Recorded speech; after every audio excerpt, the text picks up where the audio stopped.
السلام علیکم خواتین حضرات، میرا نام ڈاکٹر زہر ہے اینڈ آئی ایم این اینڈوکرینالوجسٹ. میں وہ ڈاکٹر ہوں جو ہارمون اسپیشلسٹ ہے.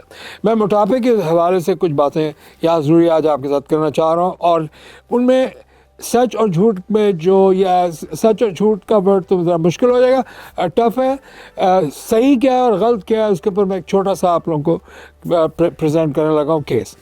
ایک پیشنٹ جب آپ اور میرے نزدیک مجھے کم از کم تقریباً 30-35 سال ہو گئے یہ کام کرتے ہوئے، اور میں دنیا کے موسٹ ڈیفیکلٹ مشکل ترین کیسز ریزالو کرتا ہوں موٹاپے کے. موٹاپا ایک فل بیماری ہے. یہ آپ کا جس ہارمونل فیلئر ہے بنیادی طور پر، اور جب ایک مدر ہارمون ہے باڈی کا جس کو گروتھ ہارمون کہتے ہیں، وہاں سے جب سیکریشن آؤٹ ہوتی ہے تو یا ختم ہوتی ہے تو وہ مختلف ہارمونل ایشوز کے سبب بنتی ہے، جس میں ڈائبٹیز یا تھائرائڈ یا کورٹیسول یا اس ٹائپ کے کئی ہارمونز ہیں جو جس کو بیلنس کرنا پھر ضروری ہوتا ہے. موٹاپے کی سمپل ڈیفینیشن یہ ہے کہ اگر آپ شکلاً دیکھنے میں اگر آپ کا وزن زیادہ ہے، اگر آپ بالکل دبلے نہیں ہیں، تو پھر آپ کسی نہ کسی فارم میں موٹاپے میں گرفتار ہیں.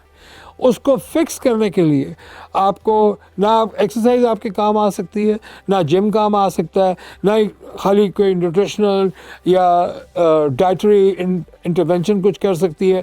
جب تک اس کا میڈیکل کاز نہیں معلوم ہوگا وزن کم نہیں ہو سکتا.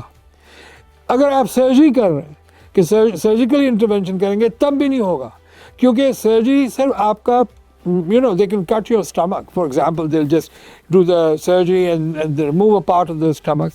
Yes, over a period of years, months, maybe 2 years, 3 months, 3 years, وہ جائے گا.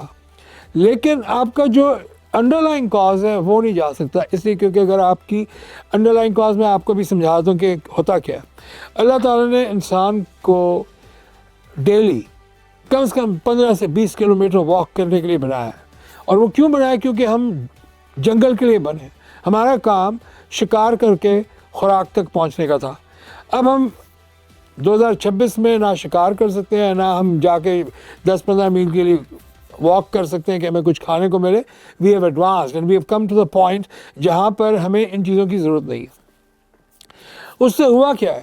انسان کی ترقی تو ہو گئی، لیکن اس کی باڈی وہی ہے جو 50,000 سال یا لاکھ سال پرانی تھی. اب اس کا ایشو یہ ہوا کہ جو آپ کو ہارمون واک اور فزیکل ایکٹیویٹی سے اوپر ہوتا تھا، جس کا نام گروتھ ہارمون ہے، جس سے میں نے ابھی آپ کو پہلے بتایا، وہ ختم ہو جاتا ہے. اس کے ختم ہونے کا سگنل کا مطلب ہی یہ ہے کہ موٹاپا شروع ہو جائے گا. So growth hormone deficiency is one of the major issues جس کی وجہ سے موٹاپے کی طرف آپ جاتے ہیں. دوسرا ایشو جو آتا ہے وہ گروتھ ہارمون کے فیلئر کا امپیکٹ ہوتا ہے کہ اس نے اب باقی کے ہارمونز، یعنی گروتھ ہارمون کی مثال آپ یوں سمجھ لیں کہ وہ ایک ماں کی حیثیت ہے گھر کے اندر. اور گھر میں جب آپ ماں ہٹا لیں گے تو کوئی بچہ کنٹرول میں نہیں ہو سکتا. یہ بالکل وہ والی ایک مثال ہے. اچھا، اس کے بعد پھر کیونکہ ہم نے شکار کر کے ڈھونڈ کر کھانا کھانا تھا یا پھل کھانے تھے، وہ ہماری ایکٹیویٹی گئی، جس کی وجہ سے یہ میجر لائف سٹائل فیلئر ہے. اس کو پھر جب آپ آج کے دور میں میرے کلینک میں بڑی عام سی چیز ہے کہ 50 کلو کم کرنا ہے، 60 کلو کم کرنا ہے. میرے تمام وہ کیسز جہاں جب تک وہ دبلے نظر نہیں آتے، وہ جب بھی ڈراپ آؤٹ کریں گے they will always get back. وہ ہمیشہ موٹے ہوئے ہیں اور وہ ہوں گے. اور میں ہمیشہ جب بھی پیشنٹس کو انیشلی بتا رہا ہوتا ہوں، میں ان کو کہتا ہوں کہ اگر آپ دیکھنے میں دبلے نہیں ہیں پھر آپ موٹے. اور یہ ڈیسائیڈ لوگ آپ کی maybe somebody who loves you، آپ اپنی والدہ کو نہ موٹے لگتے ہو یا موٹی لگتی ہو، باقی کی دنیا بتا دے گی کہ آپ کا وزن کیسا ہے. کچھ معاشروں میں موٹاپا کامن ہے اور اس کو کوئی معیوب نہیں سمجھا جاتا ہے کہ وہ اس کو ہیلتھ کا اسٹیٹس سمبل مل گیا ہوا ہے. کیونکہ پرانے زمانے میں، آج سے 200-300 سال پہلے، جب فزیکل ایکٹیویٹی کا اتنا ایشو نہیں تھا، تو موٹا صرف وہ ہوتا تھا جس who had the money، جو فائنینشلی جس کے پاس پیسہ تھا یا کچھ تھا، وہ اس کو آپ صحت مند کہتے تھے. آج کا اگر آپ موٹاپے کی طرف چلے گئے ہیں، پلیز انڈرسٹینڈ یہ ایک بیماری ہے. موٹاپا خود بیماری ہے.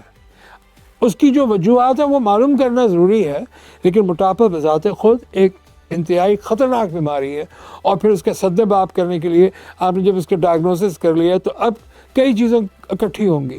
ایک آپ نمبر 1 آپ کی میڈیکل ٹریٹمنٹ ہوگی کہ کون سی دوائیاں دینی ہیں آپ کو، کہ کون سی آپ کو تھائرائڈ تو نہیں ہے، ڈائبٹیز تو نہیں ہے، کورٹیسول تو نہیں ہے، کوئی اور سمٹم ایسے تو نہیں ہے جو مختلف ہارمونز کی طرف آ رہے ہو، جو کہ شارٹ پوڈ کاسٹ کے اندر نہیں میں اتنے ڈسکرائب کر سکتا. بڑی میجر سیکشل ڈسفنکشنز ہیں، ریپروڈکٹیو فیلیئرز ہیں، وہ سب وہیں سے آ رہے ہوتے ہیں. They stem from the same position. اچھا یہ ہو گیا. اس کے بعد تو اس کی ٹریٹمنٹ ضروری ہے. اب جو دوسری لائن آف ٹریٹمنٹ ساتھ آپ اسٹارٹ کریں گے، انیشیٹ کریں گے، وہ ہوگا some form of dietary intervention. The best جو ویل ایڈوکیٹڈ، ویل ریسرچ، بالکل ٹو دا پوائنٹ ہے وہ کیٹوجینک ڈائٹ. اور کیٹوجینک ڈائٹ میں جب آپ ہارمونل ٹریٹمنٹ ساتھ کر رہے ہوتے ہیں، دیٹ بیکمز اے اسپیشلٹی کہ اوکے دیٹس ویئر آئی کم ان، کہ اگر میں کیٹوجینک ڈائٹ دوں گا تو میں اس کے ساتھ کوئی نہ کوئی ہارمونل انٹرونشن ساتھ کروں گا. اور بعض لوگوں کو مجھے نہیں کرنی پڑتی کیونکہ میں 20-30 پاؤنڈ وزن کم کرنا ہے، 10 kg کے لیے کوئی دوائی کی ضرورت نہیں ہے. لیکن اگر آپ کو وزن 50 kg، 20 kg، 80 kg کم کرنا ہے تو میڈیکل انٹرونشن ہوگی. تھرڈ چیز جو امپورٹنٹ آتی ہے وہ آپ کی فزیکل ایکٹیویٹی. اور فزیکل ایکٹیویٹی میں آئی ریسٹرکٹڈ ٹو واکنگ اونلی، کہ جی آپ صرف واک کر لیں، اور واک آپ کی ہوگی ایک آپ اسٹارٹ کریں آدھے گھنٹے کی واک سے، اور آپ اس کو ہر دن 5 منٹ بتدریج بڑھاتے جائیں. 3 مہینے بعد آپ کی body would come back to normal, and I'll see you in the next lecture.